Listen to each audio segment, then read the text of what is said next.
ॐ भूर्भुवः स्वः तत्सवितुर्वरेण्यं भर्गो देवस्य धीमहि धियो यो नः प्रचोदयात्।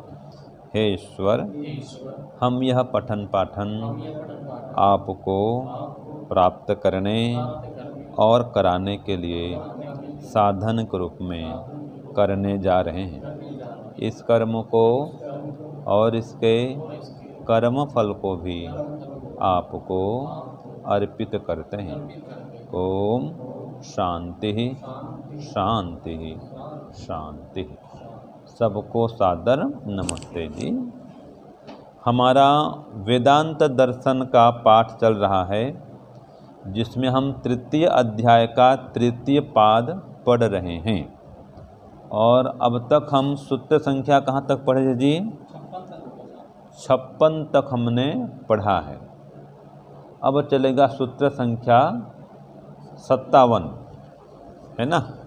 हाँ, तो सूत्र 57 क्या है बोलिए? भूम्नः कतुवत् ज्यायस्त्वं तथा ही दर्शयति।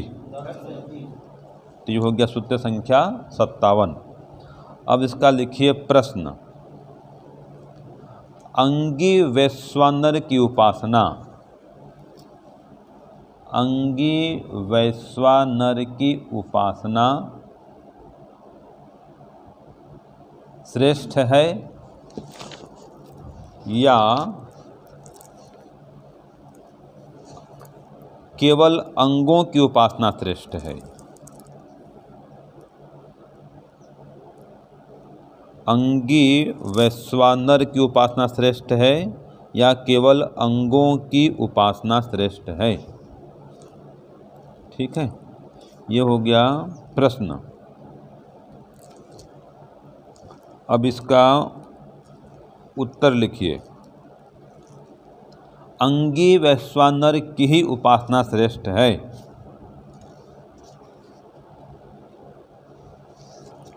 अंगी उपासना, अंगी वैश्वानर की ही उपासना श्रेष्ठ है।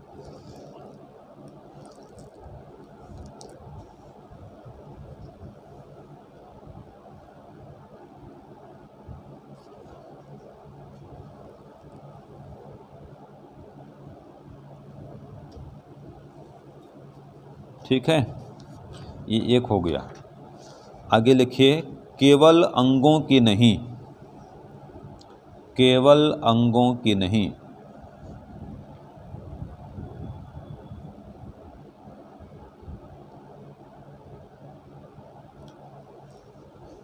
तो क्या लिखे? अंगी वैश्वानर की ही उपासना श्रेष्ठ है, केवल अंगों की नहीं। ठीक है, हाँ। आगे लिखिए दर्श पौर्णमास आदि, दर्श पौर्णमास आदि यज्ञों के समान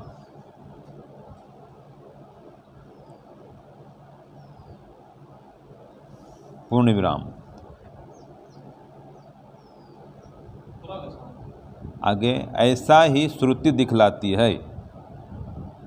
पूर्ण विराम के बाद में लिखिए ऐसा ही श्रुति दिखलाती है।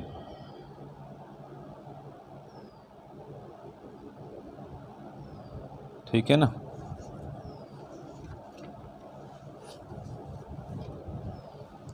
तो ये हो गया आपका सूत्रार्थ। तो प्रश्न क्या हुआ? अंगी वैश्वानर की उपासना श्रेष्ठ है या केवल अंगों की उपासना श्रेष्ठ है?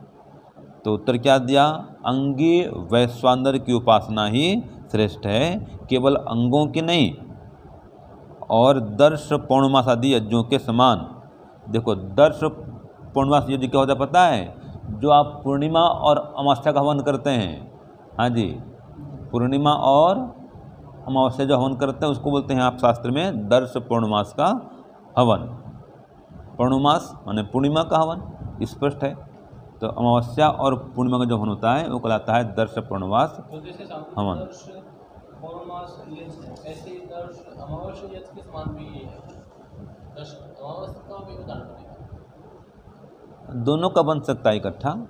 यहाँ अभी अधिकांश कहीं पर दर्श अमावस नहीं आता है, दर्श और पूर्णमास भी आता है सभी जगह, अमावस कहीं नहीं आता है। तो ये इसमें दोनों का ग्रहण कर लेंगे हम, ठीक है ना। हाँ, आदि कर देंगे। देखिए जी समझ जी, तो ये होगा सूत्रार्थ। अब इसमें क्या समझे कि जो अंगी वैश्वानर है, ये संबंध है जी छांदोग्य उपनिषद में। जो राजा के पास गए थे ना, राजा अश्वपति पास गए थे, वो प्राचीन साल उपमन्यु के वंशज, और वो कहते हैं कि भाई हमको ये वैश्वानर के विषय में जानना है। तो वो बोलते हैं ठीक है, तो अब तक किसकी तुम उपासना करते रहे? तो वो कहता है ठीक है, हम तो भाई द्व्युलोक को मानते हैं, द्व्युलोक को आत्मा मानकर या ब्रह्म मानकर उसकी उपासना करते थे। तो उनका ये तो वैश्वानर आत्मा का एक अंग है, अंगभूत है, यह पूरा नहीं है। माने परमात्मा का एक स्वरूप, द्व्युलोक में परमात्मा व्याप्त है, इतना परमात्मा नहीं है। तो आप द्व्युलोक मानकर उसकी उपासना करोगे तो यह अंगभूत उपासना है, तो यह पूर्ण उपासना नहीं है। तो इसलिए यह अंगभूत उपासना है, ये श्रेष्ठ नहीं है। तो अंगी वैश्वानर परमात्मा जो समस्त चराचर जगत में व्याप्त है, समस्त विश्व ब्रह्मांड में विराजमान है, उसकी उपासना करो, ठीक है जी। तो ऐसे वहाँ पर बता दिया गया। और दर्श पूर्णमास का उन्होंने क्या दिया? दृष्टांत दिया। तो दर्श पूर्णमास हवन में क्या होता है कि जैसे कि हम अमावस्या और पूर्णिमा इसका हवन करते हैं, ठीक है। तो देखो उसमें दर्श पूर्णमास आदि यज्ञों में सर्वांग सहित प्रधान प्रयोग अनुष्ठान में लाया जाता है। तो जो मुख्य है ना यज्ञ, उसमें सभी अंगों का समावेश होता है और केवल अलग अलग कोई अंग का प्रयोग ही नहीं होता है। तो दर्श पूर्णमास हवन में ये समझ लो, जैसे हम दैनिक अग्निहोत्र करते हैं, अब उसमें केवल प्रातः काल की आहुति दे देते हैं छुट्टी, लेकिन जो करते हैं बृहद यज्ञ पूर्णिमा का, उसमें सृष्टिकृत भी देते हैं, ठीक है, बृहद यज्ञ होता है, तो वो सभी अंगों सहित हवन हुआ। तो ये दर्श पूर्णमास में जो है यज्ञ में सभी का पूरा प्रयोग करना होता है। और जो केवल दैनिक अग्निहोत्र है उसमें खाली सामान्य हवन होता है, दैनिक यज्ञ होता है। तो जैसे ये पूर्ण नहीं है, हम जो दैनिक हवन करते हैं ये बृहद नहीं है, सर्वांगपूर्ण नहीं है, और जो बृहद करते हैं वो सर्वांगपूर्ण है, उसमें सृष्टिकृत भी है, बृहद यज्ञ के मंत्र भी हैं, और फिर कोई संस्कार हो तो उसके मंत्र भी आ जाते हैं। तो वो अपने आप में सर्वांगपूर्ण होता है। लेकिन जो दैनिक अग्निहोत्र है वो एक भाग है, अंगभूत है। तो यही कह रहा है कि आप जो उपासना कर रहे हो केवल अंग की उपासना हो रही है।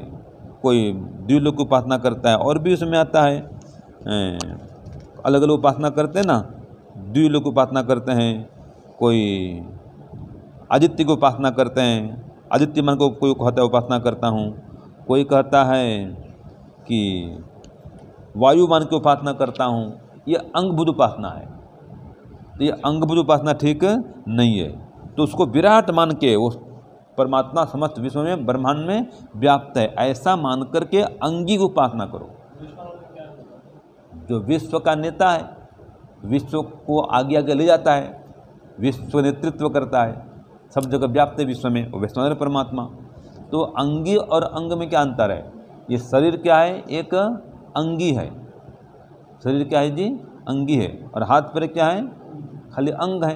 तो खाली एक अंग को मत देखो, पूरे शरीर को देखो, ये कह रहा है। तो अंगी परमात्मा की उपासना करो, उसके एक अंगी की उपासना मत करो। एक अंग माने एक भाग को लेकर के, ईश्वर इतना तक सीमित है ऐसा उपासना मत करो।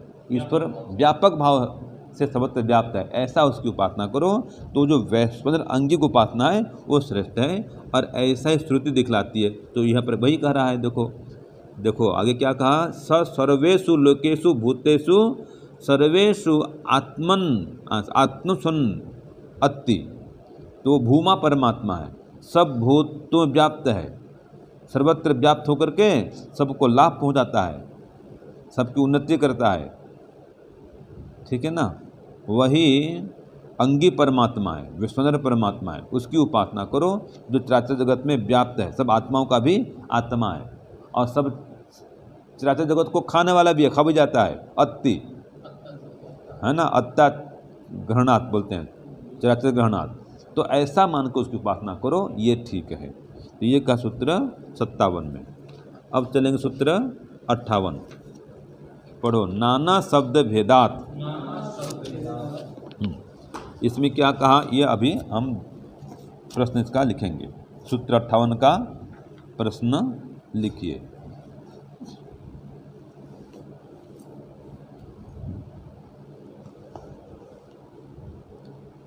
सूत्र 58 क्या पढ़े? नाना शब्द भेदा, नाना शब्दादि भेदा। चलो प्रश्न लिखिए। ब्रह्म की उपासनाएं ए करो, ब्रह्म की उपासनाएं भिन्न भिन्न क्यों हैं? यह नहीं होगा, ए होगा। ब्रह्म की उपासनाएं भिन्न भिन्न क्यों हैं? ठीक है ना। अब इसका उत्तर लिखो। ब्रह्म की उपासनाएं भिन्न हैं क्योंकि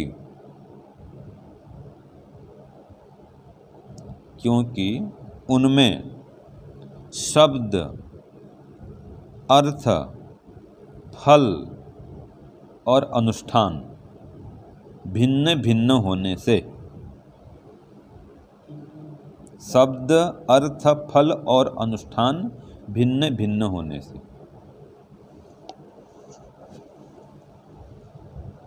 तो देखो ब्रह्म की उपासनाएं भिन्न भिन्न हैं, हाँ पूरा हो गया। ब्रह्म की उपासनाएं भिन्न भिन्न हैं क्योंकि उनमें शब्द, अर्थ, फल और अनुष्ठान भिन्न भिन्न होने से। तो कोई शब्द अलग अलग प्रयोग करता है, जैसे हम लोग ओम आनंद का जप करते हैं, ठीक है।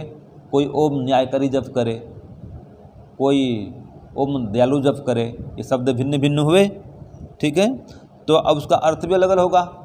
ओम आनंद करेंगे तो अर्थ क्या होगा? हे ईश्वर आप आनंद स्वरूप हैं, फल क्या मिलेगा? आनंद मिलेगा। कोई जप करे ओम सर्वज्ञ, हे ईश्वर आप ज्ञान स्वरूप हैं, ज्ञान विज्ञान के भंडार हैं, तो उसको क्या फल मिलेगा? ज्ञान मिलेगा।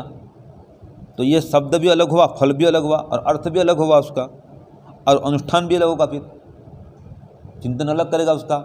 आप स्वरूप चिंतन कर रहे हैं न्यायकारी का, तो न्याय के स्वरूप का उसमें करेंगे वर्णन, है ना। तो जैसा शब्द है वैसा अर्थ होता है, वैसा फल मिलता है, वैसा चिंतन मनन अनुष्ठान करना पड़ता है। इसलिए ब्रह्म की उपासनाएं भिन्न भिन्न है। ये आपका हो गया सूत्र 58 का अर्थ।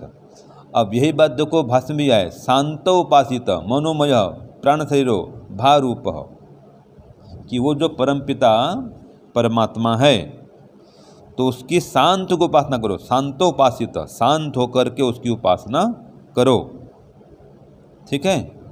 तो मनोमय, मनोमय और प्राण स्वरूप, प्रकाश स्वरूप, भा माने प्रकाश स्वरूप, तो जिसका शरीर कैसा है? प्रकाश स्वरूप है, माने एक अलंकारिक कथन है। मनोमय प्राण शरीर भारूप है, तो इसकी ऐसी उपासना करो।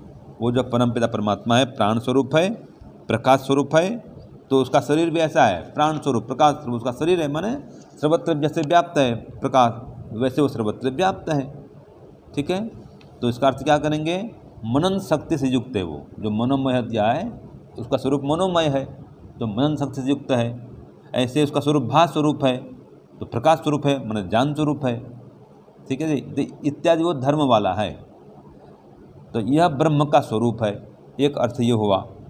तो इस प्रकार से वो कोई उपासना करता है, ईश्वर प्रकाश स्वरूप है, भास स्वरूप है, प्रकाश स्वरूप है, तो चिंतन ऐसा करेगा, मनन ऐसा करेगा वो, है ना। ऐसे ही हे ईश्वर आप प्राण स्वरूप हैं, तो इस प्रकार चिंतन करेगा वो। तो जैसे शब्द होगा ऐसे चिंतन करेगा, ऐसा अर्थ करेगा, वैसे उसकी अनुभूति होगी, वैसे फल मिलेगा उसको।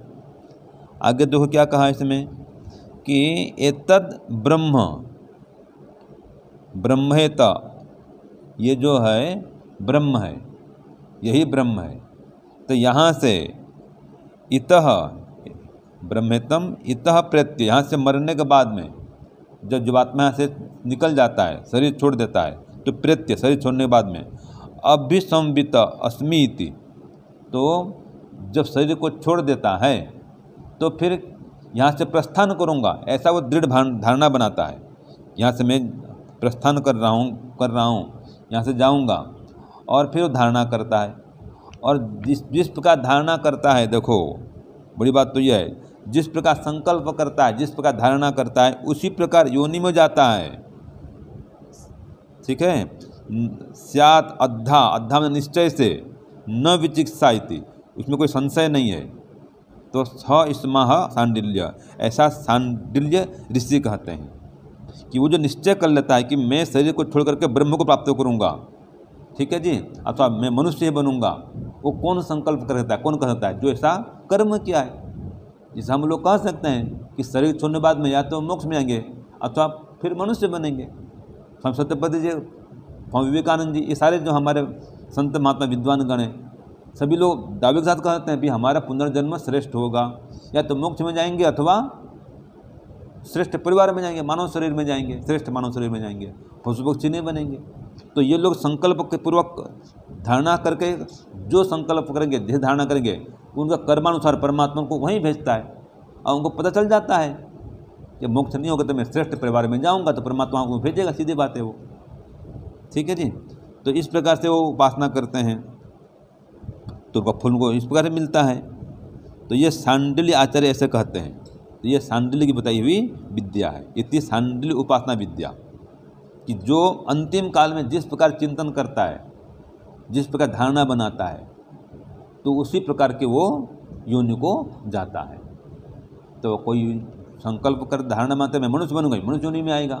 और वो जो नीच कर्म करने वाले हैं, वो संकल्प उनका होगा ही नहीं।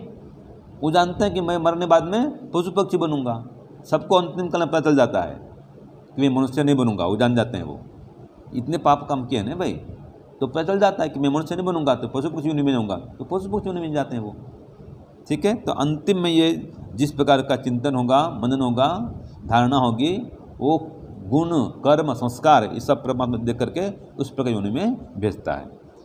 ऐसे देखो एक और आ रहा है, दहर विद्या। अब एक दहर विद्या है कि यदि अस्मिन ब्रह्मपुर दहरम पुंडरिकम, ये बार बार पढ़ते हैं आप कि इस ब्रह्मपुर में, ये ब्रह्मपुर है, यहाँ पर दहर नामक स्थान है, पुंडरिक वेशम, कमल के आकार का घर है। ठीक है।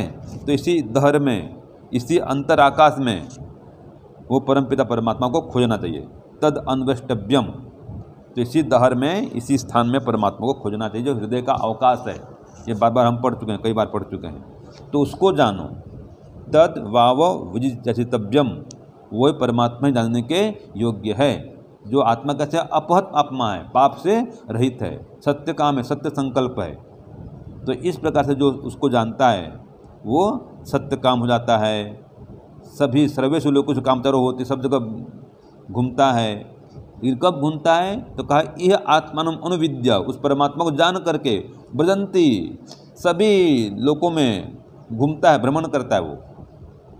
और सभी लोग ऐसे भ्रमण करते हैं, सत्यान कामांश, अपने सत्य कामनाओं से युक्त होकर के, सत्य संकल्प वाला होकर के, सर्वेषु लोकेषु कामचारो होती, सभी काम लोकों में घूमेगा वो। माने ये किसकी बात चल रही है? मुक्त आत्मा की बात चल रही है। वो मुक्त आत्मा हो जाएगा, सत्य संकल्प हो जाएगा, सब जगह घूमेगा। तो पाप से छूटना पड़ेगा इसके लिए। जैसे परमात्मा पाप से रहित है, ऐसे भी पाप से रहित होकर के, ठीक है, समाधि लगा करके, सब पुलिस दगदबीज करके सब जगह घूमेगा फिर वो। तो ये दहर उपासना विद्या है। तो ये उपासना में अंतर आए। तो एक तो कह रहा है कि भाई मरने बाद में भिन्न योनि में जाता है, ठीक है, उसकी उपासना विद्या उसकी यहाँ तक सीमित है कि मरने के बाद में कहाँ जाएगा? वो नए शरीर में जाएगा, मनुष्य बनेगा, ऋषि महात्मा बनेगा। और एक उपासना ऐसा करता है, अंतर में उपासना करता है प्रमात्मा को, प्लेस दगदबीज करता है, वो मोक्ष में जाता है, उसकी उपासना दहर उपासना है। तो शब्दादि भेदात उपासित, कोई इस पर उपासना किया किसी ने, और कोई कहता है इसको जानो, तो कोई जानने का प्रयत्न कर रहा है। हाँ जी, कोई क्या कर रहा है? जानने का प्रयत्न कर रहा है, और किसी ने जान लिया। तो दोनों उपासना में अंतर है कि नहीं है? एक समाधि से योगी बन गया, इस प्रकार उपासना कर रहा है कि परमात्मा जान लेता है और एक जानने का प्रयत्न करते रहता है। तो इस प्रकार से शब्द भेदात, शब्द भेद होने से, और तद अर्थ भेदात, अर्थ के भिन्न भिन्न होने से, और अनुष्ठान भेदात, जो अनुष्ठान कर रहा है वही भिन्न है, और फल भेदात, भिन्न फल में भिन्न है। तो इस प्रकार सबके भिन्न भिन्न होने से उपासना भी उसकी भिन्न भिन्न हो जाती है। तो जिसका जैसा स्तर है वो उस प्रकार से उपासना करता है, वैसा चिंतन करता है, वैसा मनन करता है, उस प्रकार धारणा करता है, वैसा फल को प्राप्त होता है वो। ठीक है, इसलिए उपासनाएं भी भिन्न भिन्न हैं। लेकिन आखिर चल के अगर लगा रहेगा तो अंतिम फल एक ही हो जाएगा। अंतिम क्या होएगा? सबको मोक्ष मिलेगा। आप किसी प्रकार से उपासना करो, ओम से करो, गायत्री मंत्र से करो, ओम आनंद से करो, लेकिन जब अविद्या को नष्ट करेंगे तो जाएंगे मोक्ष में। अंतिम फल सबका ब्रह्म प्राप्ति है। जब तक फलों में भिन्नता है, समझो आपकी कामनाओं में भिन्नता है। ठीक है ना जी, ये है। अब चलो सूत्र 59, विकल्पो अविशिष्ट फलत्वात्। अब इसका लिखिए प्रश्न, ब्रह्म उपासनाओं में विकल्प क्यों है? ब्रह्म उपासनाओं में विकल्प क्यों है? विकल्प माने चॉइस है, अलग अलग। आप इस प्रकार भी करते हैं, इस प्रकार भी कर सकते हैं, एक प्रकार से करो आवश्यक नहीं है, विकल्प है। ये प्रश्न हुआ। जैसे कोई बैठता है पद्मासन में बैठता है, यहाँ धारणा करता है, कोई बैठता है सिद्धासन में और धारणा करता है कंठ प्रदेश में, हृदय प्रदेश में, तो ये विकल्प है। कोई प्रयोग करता है गायत्री मंत्र का, कोई प्रयोग करता है महामृत्युंजय मंत्र का, त्र्यंबकम मंत्र का, कोई प्रयोग करता है ओम सच्चिदानंद का। तो अलग अलग प्रयोग हो रहा है। देखो, कोई ईश्वर जो चिंतन पहले कर लेता है, कोई बाद में करता है, कोई नहीं भी करता है, कोई खाली ओंकार ध्यान करते रहता है। तो ये विकल्प है और सभी ठीक है। गायत्री करो, ओम करो, त्र्यंबकम मंत्र से करो, यहाँ धारणा करो, यहाँ धारणा करो, यहाँ धारणा करो, सब विकल्प है, आपको सब छूट है, कोई शास्त्र में मना नहीं कोई। तो इसका उत्तर लिखिए, सूत्र 59 का उत्तर, ब्रह्म उपासनाओं में विकल्प है क्योंकि ब्रह्म उपासनाओं में विकल्प है क्योंकि सभी उपासनाओं का अंतिम फल, क्योंकि सभी उपासनाओं का अंतिम फल समान रूप से ब्रह्म साक्षात्कार, समान रूप से ब्रह्म साक्षात्कार और मोक्ष होने से, ब्रह्म साक्षात्कार और मोक्ष होने से। ठीक है जी। तो अब इसी बात को भाष्य में कहा, देखो सूत्र 59 के भाष्य में यही बात तो दोहरा दिया है कि आसाम भिन्न भिन्न उपासना अनुष्ठान है। ये भिन्न भिन्न प्रकार की उपासना का अनुष्ठान करने से विकल्प विधेय, विकल्प है, और विकल्पेन आसाम अनुष्ठानम कार्यम, विकल्प के साथ में आप इनका अनुष्ठान कर सकते हैं। तो यहाँ धारणा करो, यहाँ धारणा करो, यहाँ धारणा करो, कोई भी आसन लगाओ। कोई जाते वहाँ जाता है, हिमालय केंद्र में जगह जाता है ध्यान करने के लिए, कोई आश्रम में आता है, कोई घर में भी कर रहा है। ठीक है, कोई गृहस्थ बन के कर रहा है, कोई ब्रह्मचारी बन के कर रहा है, सभी लोग उपासना कर रहे हैं। तो जितने लोग भी उपासना कर रहे हैं, जहाँ कभी उपासना कर रहे हैं, जहाँ कभी धारणा कर रहे हैं, तो वो सभी लोग एक दिन जिसकी योग्यता हो जाएगी, क्या फल को प्राप्त करेंगे? मोक्ष प्राप्त करेंगे। अंतिम फल मोक्ष है, ब्रह्म साक्षात्कार है। इसलिए किसी विकल्प पे न आसम अनुष्ठानम कार्य, विकल्प से इसका कर सकते हैं। तो कस्याचित एकाय यथा रुचि, जिसकी जिस रुचि होती है भाई, सबकी रुचि अलग अलग होती है ना, किसकी किसी में रुचि है। कोई ओम में रुचि रखता है तो ओम का जप करता रहता है, कोई गायत्री जप करता रहता है। ये गायत्री परिवार वाले हैं, गायत्री जप खूब करते हैं, माला माला जप कर, माला से माला कई लाख लाख जप करते हैं, करोड़ों करोड़ जप करते हैं। ऐसे जप वाले भी हैं, दिन भर गायत्री में जप करते रहते हैं। तो इस प्रकार से भिन्न भिन्न उपासना पद्धति है, लेकिन सबका फल एक है, याद रखना।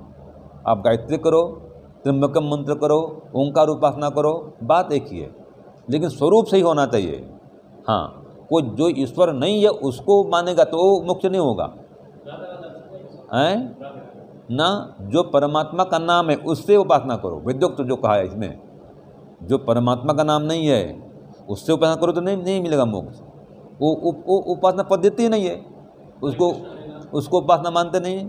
जो परमात्मा का नाम नहीं, कोई महापुरुष को पुकारोगे आप तो ईश्वर उपासना नहीं होती, वो तो उसकी उपासना कर रहे हैं आप, जो संसार में भी है ही नहीं। ठीक है, तो कोई महापुरुष है, कोई महात्मा है, कोई गुरु है, उसको परमात्मा मान लो उपासना करोगे, उससे मोक्ष नहीं मिलेगा। ओंकार उपासना करो, गायत्री उपासना करो, जो वेदोक्त मंत्र है उसके माध्यम से उपासना करो। आसन भिन्न भिन्न लगाओ, स्थान कहीं पे उपासना करो, ये उपासना भिन्नता है, इससे तो मोक्ष हो जाएगा। विदेश में करते हैं, कहीं जा करो। मैं गया था साउथ अफ्रीका, वहाँ भी करता था ना भाई, करता था। ये हो गया आपका सूत्र 59। तो देखो अंतिम में क्या कहा दिया इसमें कि अविशिष्ट फलत्वाद, समान फलत्वाद, इन सब का फल एक ही होते हैं। अविशिष्ट माने समान, समान ही फलम क्या है, ब्रह्म साक्षात्कार, ब्रह्म का साक्षात्कार ही उनका फल है। तस्मात् विकल्प, इसलिए विकल्प है। तो कई प्रकार से उपासना कर सकते हो जी, जैसे मैंने बता दिया, कैसे आसन लगाओ, चलते फिरते भी जप करते रहो, खड़े खड़े भी लोग जप करते हैं। कई लोग एक पैर में खड़े होकर जप करते हैं, ऐसे भी लोग भी हैं। तो एक पैर में खड़े होकर करते हैं, बैठ के करते हैं, पद्मासन करते हैं। अब सारे रोगियों पड़ता है तो लेट के भी करेंगे, श्वासन में करेंगे। तो किसी प्रकार से मन को रोको, परमात्मा बस उपासना उसकी हो तो आपको मोक्ष मिल जाएगा। अब सूत्र 60, काम्यास्तु यथा कामम समुच्चीयरन् न वा पूर्व हेतु अभावात् या पूर्व हेतु अभावात्, दोनों है। चलो अब इसका अर्थ लिखिए, प्रश्न लिखिए। प्रश्न 60, लौकिक फल वाली उपासनाओं के विषय में, लौकिक फल वाली उपासनाओं के विषय में वेदांत क्या मानता है?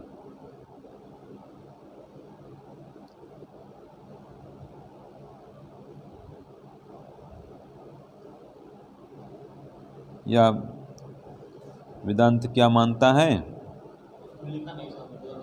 हाँ, ब्रैकेट में कर सकते हैं, क्या मानता है, ठीक है। वेदांत में क्या कहा गया है, ये भी प्रश्न बनेगा। क्या मानता है और क्या कहा गया है, एक ही बात है दोनों। तो सूत्र 60 में बताएगा लौकिक फल वाली जो उपासनाएं हैं उसके विषय में क्या कहता है वेदांत, क्या मानता है। ठीक है ना, उत्तर लिखिए।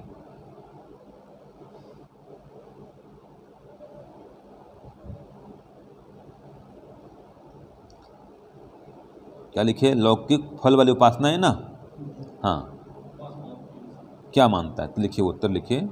लौकिक फल वाली उपासनाएं, लौकिक फल वाली उपासनाएं एक साथ अनेक भी कर सकते हैं, एक साथ अनेक भी कर सकते हैं, अल्प विराम, अथवा चाहे न भी करें, नहीं भी कर सकते हैं। मतलब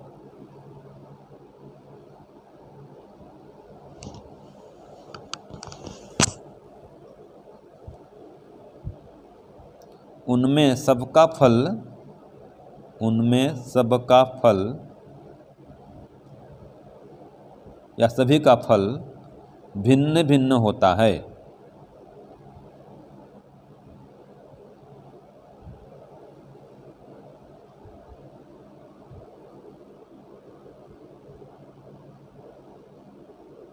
ठीक है, अब लौकिक ये पूरा हो गया। क्या लिखे कि लौकिक फल वाली उपासनाएं इच्छानुसार एक साथ अनेक भी कर सकते हैं। देखो इच्छानुसार, यथा कामम दिया ना सूत्र में, देखो पहले देखो सूत्र में क्या कहा है, फिर बोलूँगा। काम्यास्तु माने लौकिक फल वाली कामनाएं, लौकिक कामनाएं वाली, तो लौकिक फल वाली जो भी आप उपासना करेंगे वो यथा कामम, जैसे आपकी इच्छा है उसके अनुसार, समुच्चयरन् एक साथ अनेक भी कर सकते हैं, और नौवा चाहे न भी करें। ठीक है ना, नौवा दे दें बिन, आप एक साथ इकट्ठा करें चाहे न करें, नौवा कर दिया तो न भी करें, तो एक साथ कर भी सकते हैं, नहीं भी कर सकते हैं। तो क्यों कह रहा है? पूर्व हेतु भवात, उनका सबका जो फल है भिन्न भिन्न होने से। ये पहले ही हम पढ़ चुके हैं, जिस प्रकार उपासना करेंगे वैसा फल मिलेगा जी। तो एक बार फिर दोहराता हूँ सूत्रार्थ को, देखिए। लौकिक फल वाली उपासनाएं इच्छानुसार एक साथ अनेक भी कर सकते हैं, ठीक है। और आगे लिखो, एक साथ अनेक भी कर सकते हैं, आगे चाहे न भी करें या नहीं भी कर सकते हैं, ब्रैकेट में कर दो। एक साथ अनेक भी कर सकते हैं, चाहे न भी करें, ब्रैकेट में नहीं भी कर सकते हैं, वो ब्रैकेट में, ठीक है ना। एक साथ भी कर सकते हैं और नहीं भी कर सकते हैं, अथवा नहीं भी करें। उनमें सबका फल भिन्न भिन्न होता है या भिन्न भिन्न होने से। यहाँ तो पंचमी लगा दिया है, भावात, तो भिन्न भिन्न होने से शब्दार्थ ये निकलता है, ठीक है ना जी। शब्दार्थ क्या निकलेगा? सबका फल भिन्न भिन्न होने से, मतलब सबका फल भिन्न भिन्न होता है। शब्दार्थ होता है कि सबका फल भिन्न भिन्न होने से, अलग कर भी सकते हैं, नहीं भी कर सकते हैं, और सबका फल भिन्न भिन्न होता है, ये भी ठीक है। तो ये वेदांत की मान्यता है, ठीक है। वेदांत ऐसा कहता है अथवा ऐसा मानता है। लिखा ना प्रश्न आपने कि वेदांत क्या मानता है, क्या कहता है? ये ऐसा मानता है वेदांत। हो गया उत्तर? हाँ, लास्ट में कर दो, ऐसा वेदांत मानता है ब्रैकेट में, वो वाक्य उत्तर पूरा हो जाएगा आपका, ठीक है। तो देखो अब लौकिक कामना के विषय में, यथा यह खलु काम्या, जो कामनाएं हैं, अर्थात लौकिक कामना फला, लौकिक काम की कामना के फल से युक्त है, ऐसी जो उपासना है, तास्तु यथेष्ट समुच्चयन, उनका ठीक भाव से आप संकलन कर भी सकते हैं। समुच्चयन, इनका समुच्चय रूप से प्रयोग कर सकते हैं, ठीक ना। तो लौकिक फल वाली कामनाएं या उपासनाएं आप इनका प्रयोग कर भी सकते हैं। अनेक लौकिक कामनाएं होती हैं। कोई पुत्र के लिए उपासना करता है, मांगता है परमात्मा से कि हे परमात्मा मुझे पुत्र दीजिए। कोई भोजन मांगता है, जैसे हम बोलते हैं ओम अन्नपते अन्न से देहि, भोजन मांग रहे हैं परमात्मा से। कोई बल मांगता है, ओम बलम से बलम मई देहि, हैं, और क्या बोलते हैं ओम ओजो से ओजो मई देहि। तो भिन्न भिन्न उपासना हो रही नहीं भाई, तो फल भी इनका भिन्न भिन्न मिलेगा।